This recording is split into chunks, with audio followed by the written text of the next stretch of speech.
Hey guys, Brandon here with Texas Plinking, finally bringing you guys a proper review on one of my new guns. This is my first gun. If you remember my first video on this channel, it was just kind of introducing this gun to you, showing you a little bit of shooting, but not really necessarily an accuracy test, because I was getting to know the gun and kind of what ammunition works best for it. And I said an accuracy test will come later once I'm more competent to give a review. And well, this is the review. So anyway, it's been a little over a week since I had the gun, so I feel like I can talk about it a little bit more. So here it is. In case you didn't see that video, I'll start from scratch here. This is my latest gun. This is Mossberg MVP LR, like I mentioned. This gun can be chambered in 308 and 223 or 556. This one right here is a 223, just because I felt like for a first gun, I really do like bolt action guns, kind of maybe shooting for groupings at range. It's kind of where I get my kicks personally. And I thought maybe a 223 just as a first gun. It's a very, very you know, user-friendly, accessible round. And I believe my next gun hopefully will be an AR-15. Maybe make that into like an SPR build. I'm just kind of thinking way down the road. And maybe have two guns, very different, bolt action and semi-auto, that fire the same round. Kind of have the same purpose, but just go about it differently. So that's kind of how I came up with the idea of buying it in 223. But like I said, they do sell it in 308 as well. So it just kind of comes down to your preference personally. So far though, love the 223. It's a fun gun to shoot, a fun round to shoot through a bolt action anyway. I do like it. Anyway, just kind of going through some of the obvious here. Go ahead and pick it up.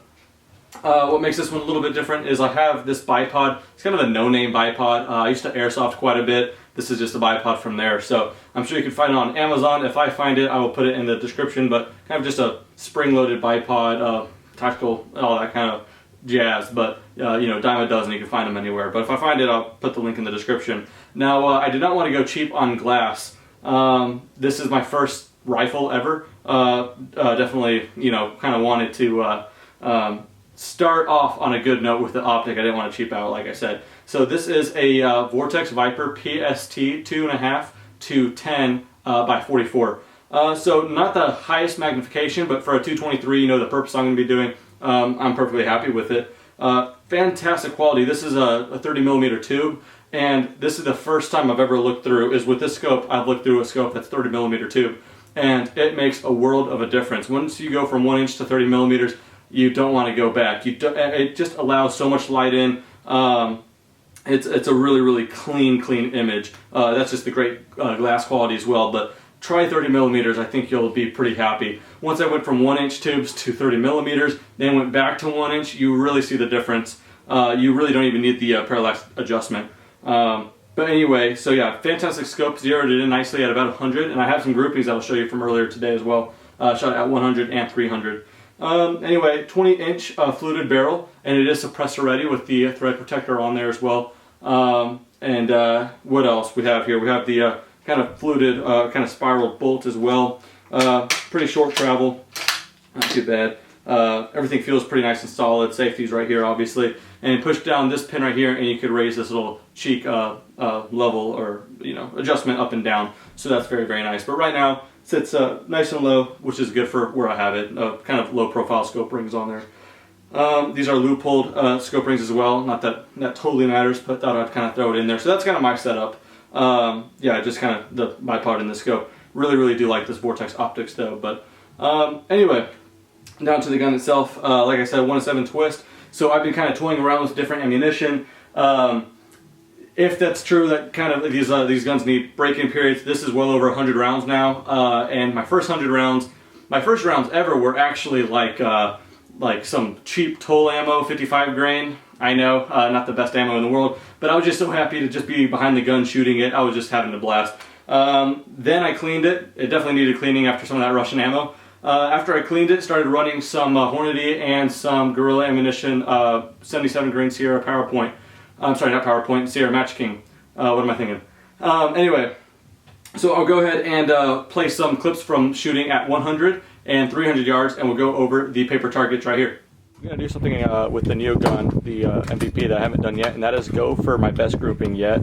So we're at 100 yards here. Can't do anything about the wind right now, but we have 5 shots on a target downrange, and we're using some 77 grain Guerrilla Ammunition Sierra Match King. So I only have 13 shots left. We're going to go ahead and put 5 at 100, see what kind of grouping we can do, and then move to 300 and use the rest all 8 on the and see what happens.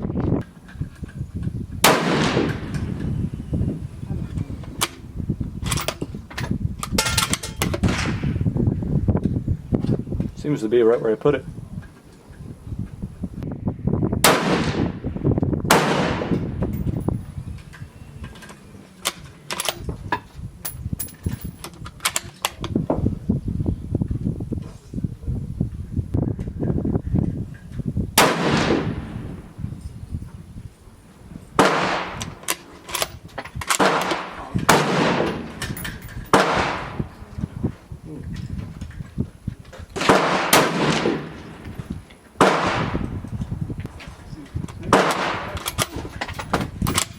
Got our last shot here.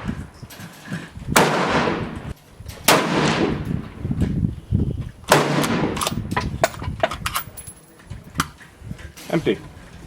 Alright, so now we're pushed out at 300 yards and had a good grouping at 100. I'll show you guys the paper targets in just a second, but set up 2 targets at 300, one on top of the other, just like I did with the 30-06 I made a video on not terribly long ago.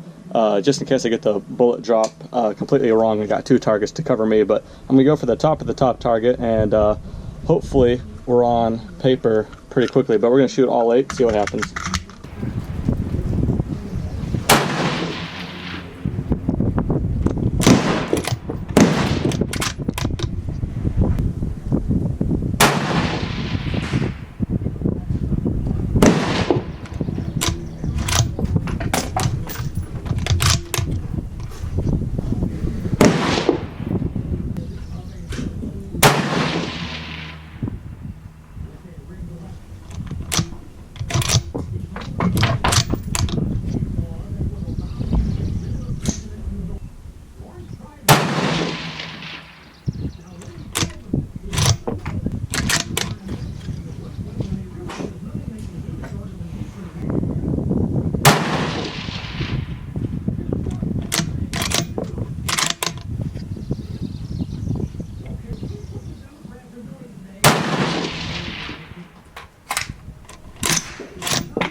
That was our 8th and final.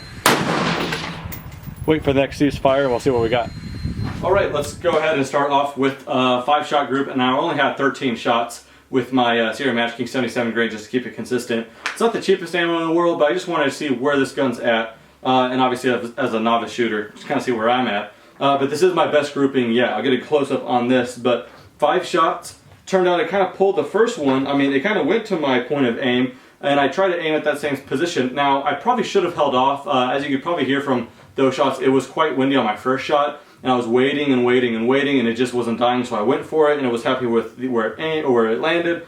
Went for my other 4 shots, and they were off here, but very, very tight group. If I discount that first shot, that is 1 MOA gun. That is under an inch. If I count that one, kind of stretches out to maybe about 1 3/4 inches, maybe a little bit less than that. So that first shot, if I discounted it, if I took a 6 shot, I could bet you it'll be right there with the other 4. I got very, very comfortable. Once that wind died, I got my steady aim down. I would definitely put that within 1 MOA. So I know that's not what the paper says totally, but as a shooter experience, I would feel much more confident giving that 6th shot, and it would have landed right there versus that first shot, especially with that wind though.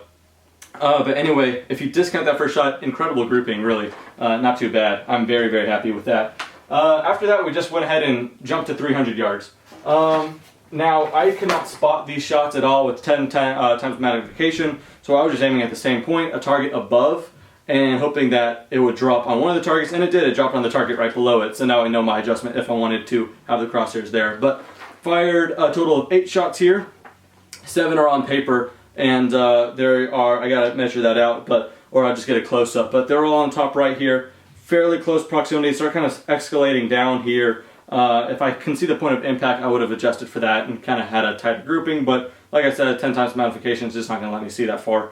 But anyway, so one's off paper, and I would imagine that's also the wind. It was a super windy day, gusting anywhere from 15, 20, probably even a little bit more than that, mile an hour winds. But anyway, 8 shots, 7 on paper. I'm sure one of them I pulled badly because, like I said, those crosshairs at that range, you just need a little bit more magnification. But if this were a steel ringer, I mean, it would just be ringing all day long. So that's what I want to do next, and that's kind of what I wanted to talk about. I'll go ahead and do away with these targets for now.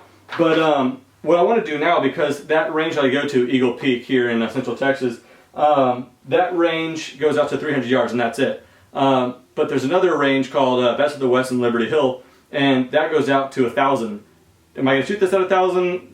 Maybe just for kicks, we might. But they have a mid-range, which is 50, 100, and 250, and then they have their rifle range, which is up to 500, 750, and 1,000 yards. And those are just steel ringers. So as long as you're just hitting steel, you hear that ding, you should be pretty happy. So I am happy with those groupings, especially considering the last grouping with my 10 times magnification. But yeah, anyway. Next, not in this video, but in a future video, I would like to bring this thing out to go a little bit further. But anyway, that's kind of a quick overview. I think I forgot a couple things I could just touch on real quick if you guys care to listen. But yeah, this gun, build quality wise, very, very nice. The only gripe I have about it, and it's a super easy fix, it's as easy as just buying another mag. And I heard about this before I bought this, but these mags, it accepts AR mags, by the way. Did forget to mention that. It's kind of a big selling point on these MVPs. You can have a 30 round clip in here for mag pull if you wanted to. Any kind of AR mags will fit. So that's a kind of clever system, a bolt action gun with AR compatible mags. But the one that it comes with, I just got to tell you, it's just a little flimsy. So the gun does not have any feeding issues. But if that mag is just a little upset, just too far forward or back, or being pushed up on in any way, that bolt's just not going to put that new round in there. So what I like to do sometimes is just have the mag empty, and I'll just kind of hand feed it. And that way I take my time with each shot anyway. But when I am feeding from the clip, as you can see from some of these shots, yeah, it seems to jam up a little bit, but that's not the gun, that's just a mag. That's just a little too flimsy, honestly. Now, other people get other 10, 20 round mags and it feeds perfectly. So that's what I'll end up doing if it really bothers me, but it kind of doesn't. I like to hand feed it anyway. But yeah, this is, I believe, a 10 round mag. I haven't stacked it all the way. I really only put 5 in at a time when I even use it. But yeah, I believe 10 round mag. Anyway, other than that, trigger pull, super, super nice. Has that double stage kind of trigger there. But yeah, I believe it's adjustable anywhere from 2 to 7 pounds. I don't know what it comes default, but hey, whatever it is default, I really like it. Very, very nice. Clean trigger pull, very predictable. But yeah, overall, I'm really looking forward to it. I've only brought this to the range a total of 3 times now.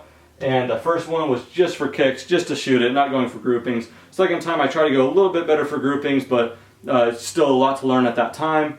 Then I ended up giving it a good clean, smooth, very, very nice clean bore. And then I ran the 77 grain Sierra Match Kings, went for the grouping, and the results are there with 13 shots. So yeah, very, very happy with it. Anyway, so look forward to more videos with this thing in the very near future. Like I said, I like to stretch it out beyond 500 yards and see what happens. But anyway, that does it. Kind of a quick little overview, or I guess not too quick. We're stretching well over 13 minutes. But anyway, little shooting video of this gun. I hope you guys enjoy. Stay tuned for the next one. See ya.